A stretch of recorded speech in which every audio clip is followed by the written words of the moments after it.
Conexionistas, conexionistas somos y estamos en una, como pueden ver, estoy muy bien acompañado.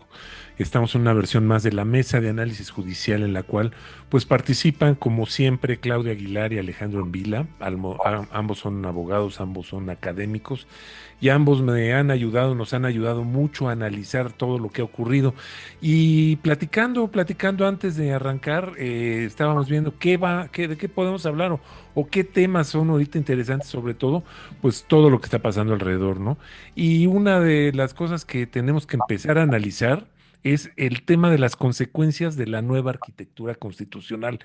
¿Qué es lo que ha pasado? ¿Qué es lo que está pasando? Y sobre todo, ¿qué consecuencias podemos tener? ¿Por qué?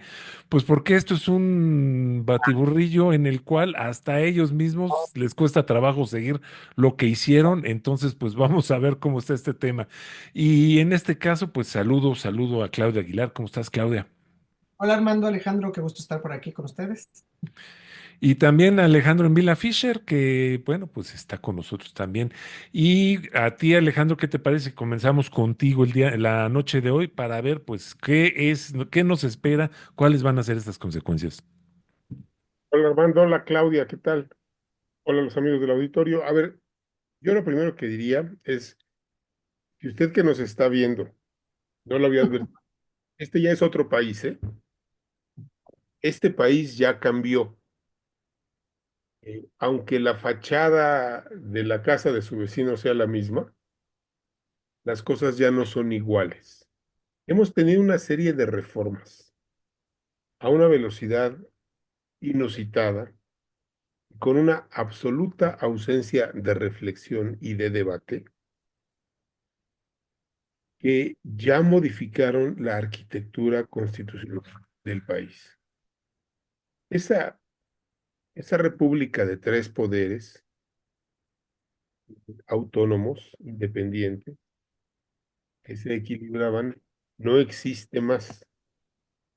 Ya no tenemos tres poderes autónomos independientes, estamos en proceso de extinción del poder que controla o que debería controlar legalmente a los otros dos, poder que limita a los otros dos poderes. El poder judicial se está extinguiendo y eso ya es inevitable. Por otro lado,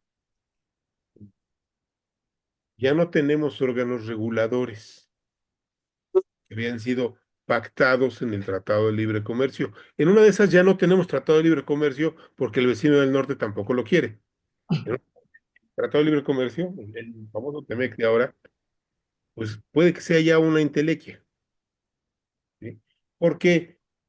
Porque el vecino del norte nos impone aranceles violando ese tratado y no tenemos mucho que hacer para combatirlo, más que llevarlo a un panel que tampoco va a respetar, porque bueno, así son los populistas. No tenemos órganos reguladores, nuestros organismos electorales ya son una broma. Tanto el INE como el Tribunal Electoral del Poder Judicial de la Federación están asociados, cooptados, plegados, sometidos al Poder Ejecutivo, que a su vez tiene dominado al Poder Legislativo. En, eh, en una suerte de regreso al pasado del que ya hemos platicado, ¿no? Esto es, pues, como era el viejo PRI, y el PRI más viejo, pero yo diría con menos respeto por las formas, menos cuidado, eh, y con menos técnica jurídica, porque todas las reformas, prácticamente todas, y de eso Claudia es la que sabe más aquí, están mal hechas, están tan mal hechas que ni siquiera ellos han sido capaces de respetarlas como decía hermano. A ver, eso, ¿por qué provoca el cambio en el país del que yo hablaba cuando empezaba? Lo provoca por una sencilla razón. Estamos grabando el miércoles 19, sí, 19 de febrero, ¿verdad? Sí. Y este día, a mediodía, el Banco de México, pues casi el único organismo autónomo, entre comillas, que queda, anunció una revisión a la baja de su pronóstico de crecimiento para el Mm. país, que ya era pobre, era de 1,2% para 2025. Bueno, pues lo redujo a 0,6%, a la mitad. ¿Qué significa esto en términos económicos? En lo personal, creo que es el reconocimiento de la recesión anunciada, que ya está en puerta, que ya está llegando, agudizada por muchas cosas. Donald Trump, su falta de respeto al libre comercio, su vocación por el proteccionismo y los aranceles, la palabra favorita del año 2025 y seguramente de otros más. Eh, Pero también esto tiene que ver con que México en lo interno no ha hecho lo necesario para garantizarse crecimiento, para garantizarse la inversión, para ser un destino atractivo de inversión.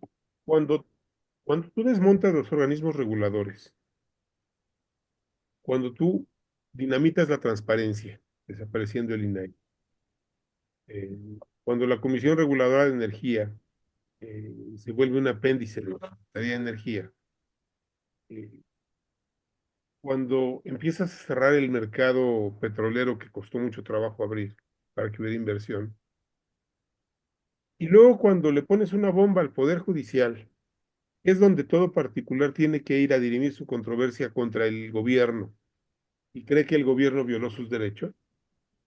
Y por particular, sí piensen en Armando, en Claudia y en ustedes mismos, pero también piensen en una petrolera norteamericana, europea, británica, que vino e invirtió $5,000 millones con la seguridad de que las concesiones se le iban a respetar, y que de repente se da cuenta de que en el país ya no hay jueces confiables, ya no hay jueces autónomos, porque ahora los jueces autónomos incluso los empiezan a perseguir judicialmente. ¿Qué hace esa petrolera? Se lleva su dinero, ya se lo llevaron y no invierte. Y bueno, por eso la plataforma de producción de Pemex está en 1,3 millones de barriles diarios y no ha crecido. Por eso los privados, las empresas petroleras privadas que ganaron derechos de exploración y explotación en el sexenio de Peña Nieto, no están invirtiendo. ¿Por qué? Porque ya no confían en México. Hicimos todo lo necesario para que los inversionistas extranjeros y también los inversionistas nacionales, los Larrea, los Slim, los Salinas Pliego, los PEMSAS y todos los varones del dinero, como les decíamos en los años 80, dijeran, pero ¿para qué meto el dinero aquí? Y este gobierno me puede expropiar, ya me lo enseñó con el aeropuerto de Texcoco, me puede cancelar el proyecto y me va a pagar con otros contratos. Pero esa no es una forma seria de hacer negocios, esa no es una forma seria de proyectar el crecimiento de un país. Y eso es lo que pues, desde 2018 empezó a pasar en México y ahora con este nuevo gobierno se agudizó, se aceleró la velocidad a la que se aprobaron reformas trascendentes de verdad en muchos ámbitos. Es escandalosa porque todas y todos pudimos darnos cuenta de que nuestros legisladores, y antes y en los 80 les decían levantadedos, pues ahora eran una nueva versión de aquello, no leyeron ninguna de las reformas que aprobaron, no las conocían, no hubo debate, no hubo intento de consensuar nada con la oposición, todo fue una planadora. Y lo que tenemos hoy es un escenario económico complicadísimo para México.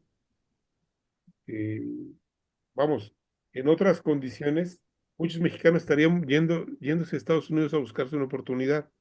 No lo van a poder hacer. ¿Por qué?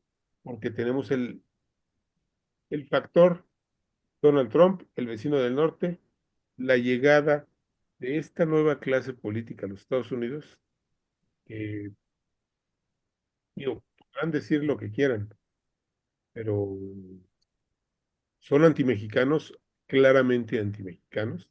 Ujú. Entonces, la salida que muchos mexicanos tenían de irse a buscar la vida a los Estados Unidos, Está cancelada, ¿eh? Está literalmente cancelada. Y aquí estamos al borde y me choca ser catastrofista, pero estamos al borde de una recesión. Y una Ok. recesión, la gente va a perder su empleo. Pues vamos a ver, Claudia.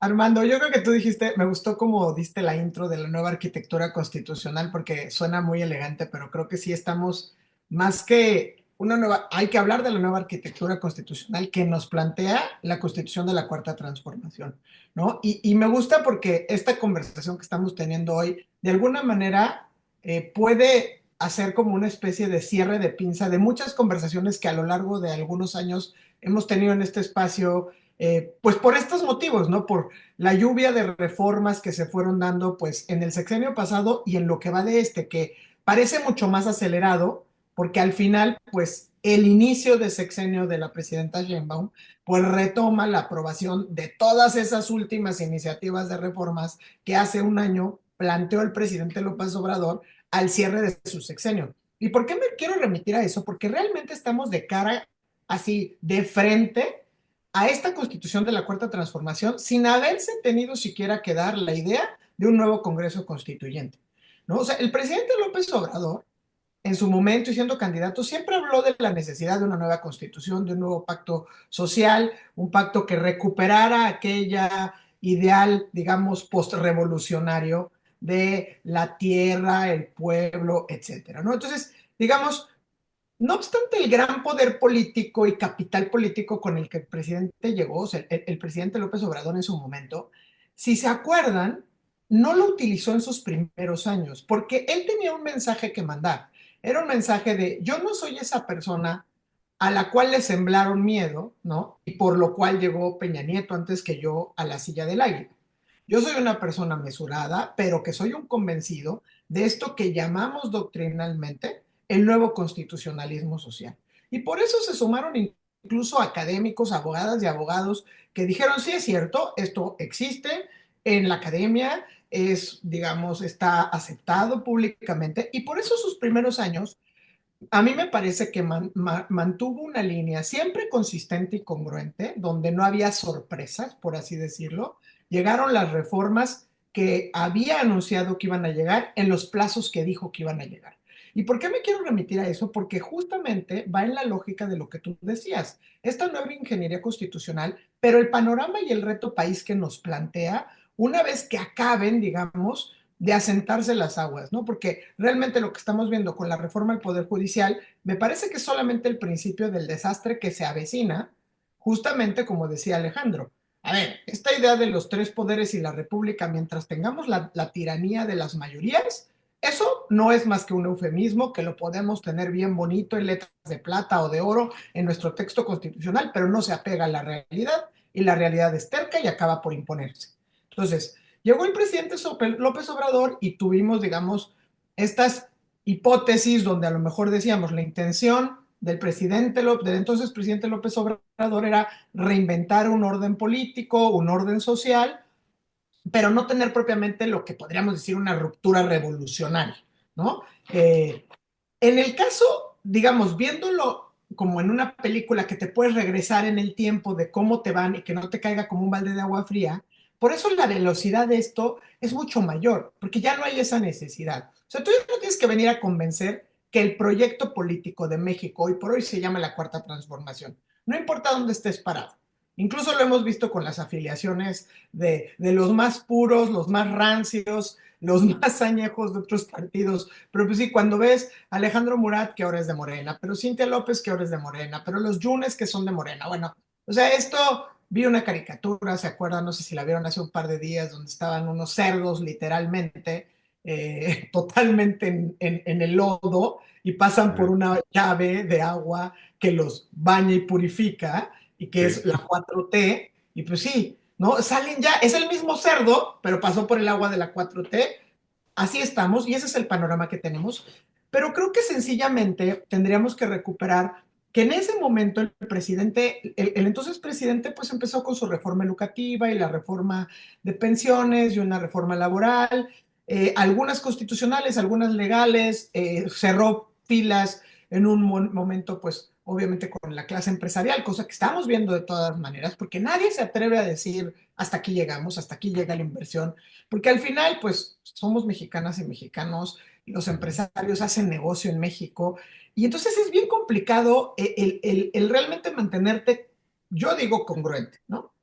Pero vamos a retomar algunas de estas iniciativas del presidente que se volvieron, digamos, mucho más radicales en este primer espacio y que tienen que ver, acuérdense, con la extinción de dominio, con la iniciativa de prisión preventiva oficiosa, que ahí sigue, que ya se aprobó, con todo lo que tiene que ver con la Guardia Nacional y la militarización, porque ya no estamos hablando que si Guardia Nacional o militarización, pero ahí está, estuvo desde el principio y modificó, digamos, volviendo a la introducción de la nueva arquitectura constitucional, hablamos de extinción de dominio y se modifican textos constitucionales, de prisión preventiva y se modifica el texto constitucional, de Guardia Nacional y se modifica el texto constitucional.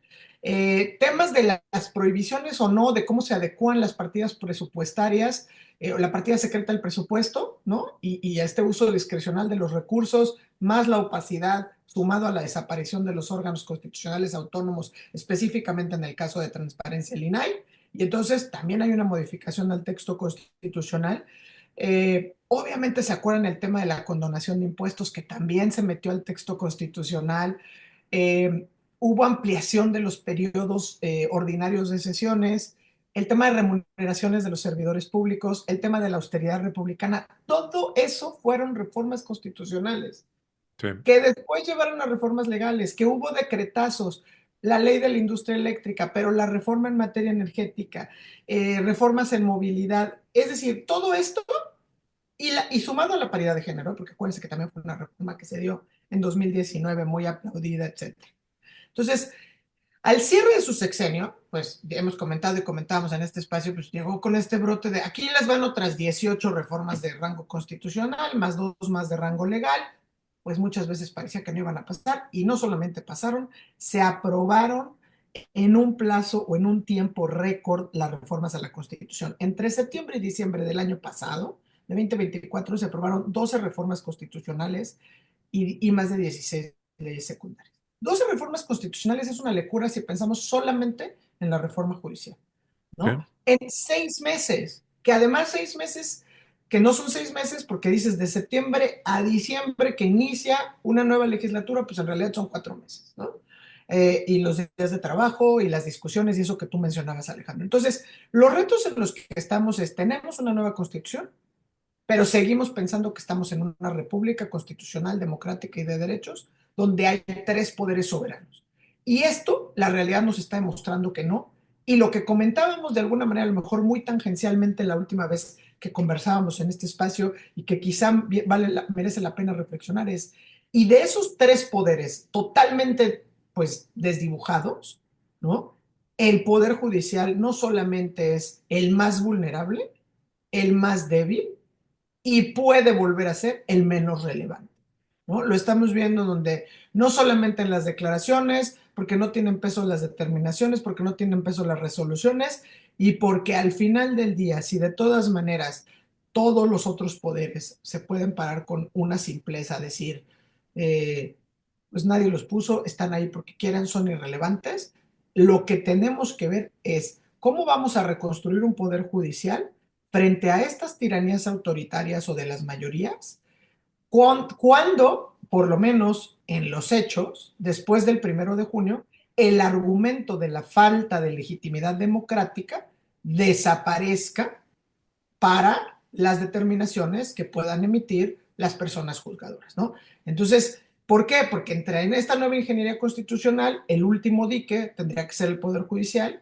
y si el Poder Judicial se vuelve irrelevante, las resoluciones nadie las respeta, pues de cara a lo que tenemos con este escenario económico que nos plantea Alejandro, pues ni si nos puede poner a lo mejor en esa situación fatalista o por lo menos de preocupación, porque nadie en su sano juicio quiere venir a invertir o a seguir creciendo inversiones o capitales cuando no hay certeza y seguridad jurídica, donde pues ante algún riesgo por lo menos puedas tener un tribunal imparcial que pueda resolver una controversia, pues por lo menos con esa medianía nada más de esa línea de que sea imparcial.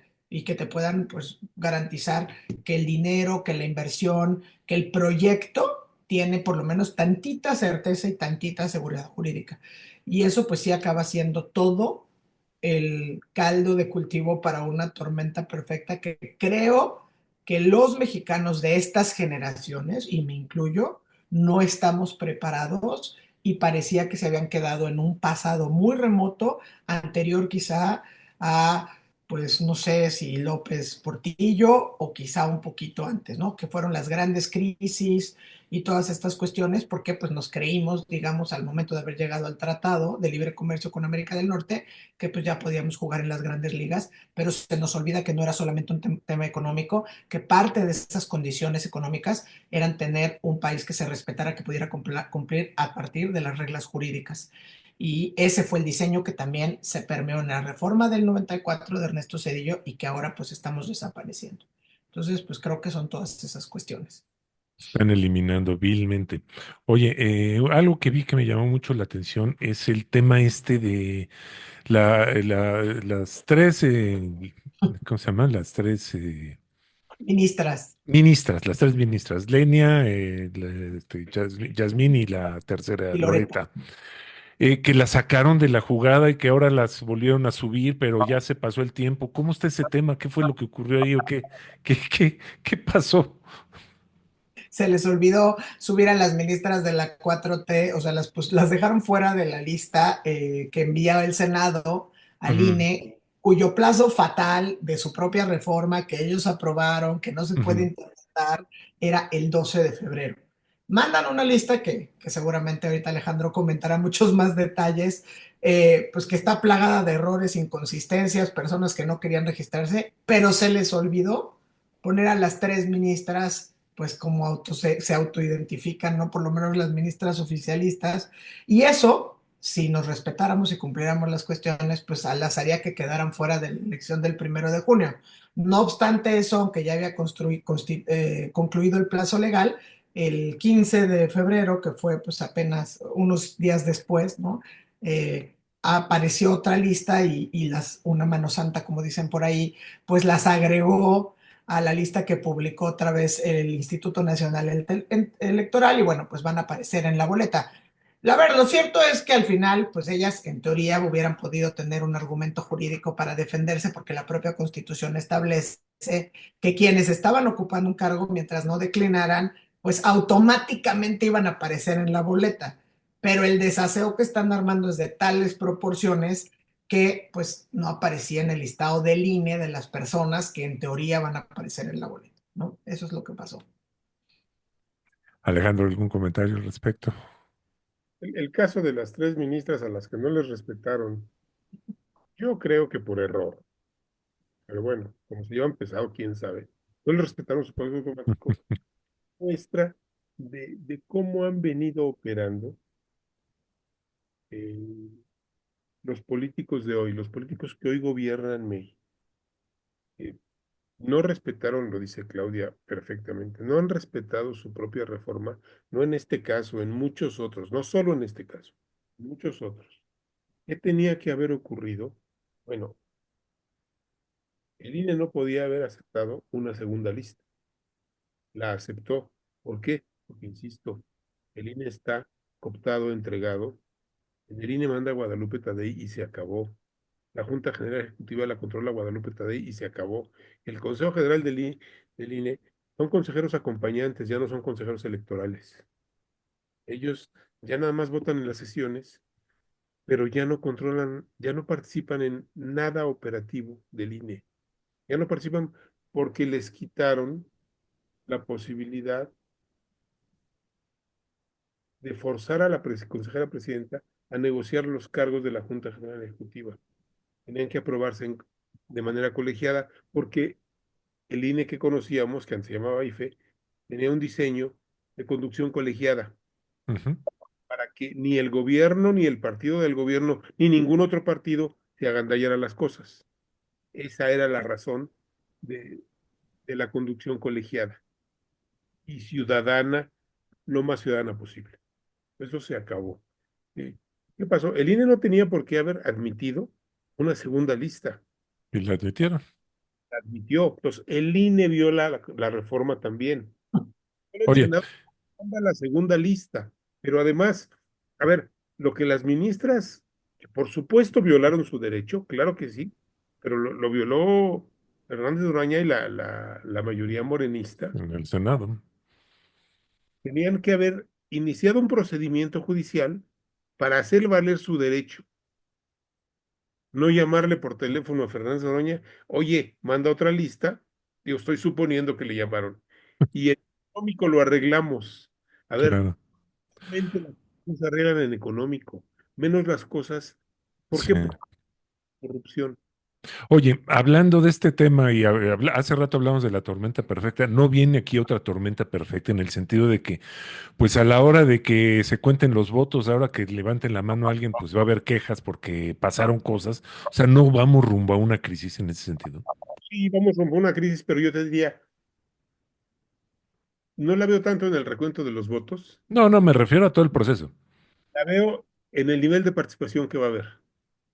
Vas a tener jueces electos con 5,000 votos. Ujú, Pues, esa legitimidad democrática que tanto le han criticado a la Corte, en una crítica que pues, lo que refleja es desconocimiento, porque si alguien tiene legitimidad, es un ministro de la Corte, de esta Corte que está desapareciendo, aunque no se la merezcan, ¿eh? Pero si alguien tiene legitimidad, es uno de esos. ¿Por qué? Por una ujú, razón, sí, también ha sido la presidenta, ¿sí? Que tiene el respaldo de los votos que lo eligieron o que la eligieron. Y dos, lo aprobaba el Senado, que tiene el respaldo de los votos que eligieron a la mayoría o a los grupos que votaban por los ministros de la Corte, perdón, que votaron por los senadores, los ministros de la Corte en realidad tenían doble legitimidad. O sea, se llama elección indirecta y además era elección indirecta propuesta por un poder y aprobada por la otra. O sea, eso es un argumento falaz. Aquí lo que vamos a encontrar, creo yo, me puedo equivocar, ojalá me equivocara, pero es tan difícil en esto equivocarme. Vamos a tener jueces de diferentes materias electos con una bajísima participación. ¿Por ujú, qué? Porque, porque la reforma es un galimatías, porque ellos se han encargado de que sea absolutamente complicado, porque el INE ya coludido, digo yo, eh, en la construcción de este nuevo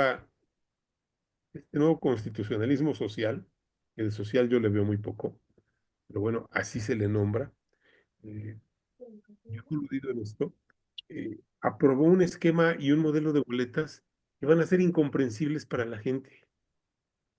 La, ge- los capacitadores del INE que están buscando funcionarios te platican, te dicen, a mí como reportero me ha tocado investigarlo, no estamos encontrando funcionarios de casilla, ciudadanos que quieran ser funcionarios de casilla.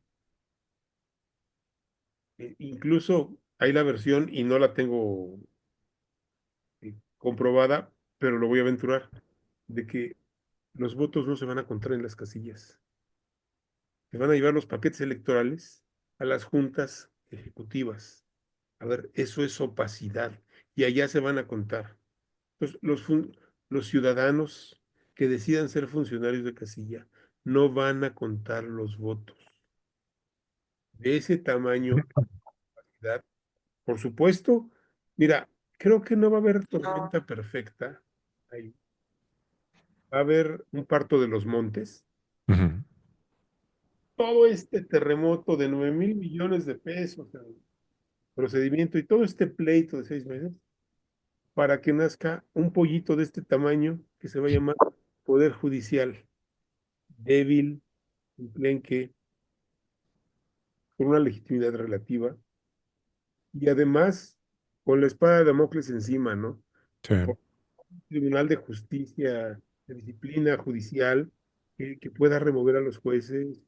eh, Vamos a tener, y es muy triste decirlo, pero hay muchos elementos para decir, pues vamos a tener jueces de consigna, porque si los jueces no fallan, y estos jueces que vamos a elegir, a ver cuántos le toca a usted elegir, ¿eh? porque no van a votar todos por todos. Si estos jueces que fallan en contra del gobierno, ya saben que van a poder enfrentarse a un procedimiento disciplinario judicial. Exacto. Acaba de pasar a unos, y eso que todavía no empieza la reforma, ¿no? Hay unos Ajá.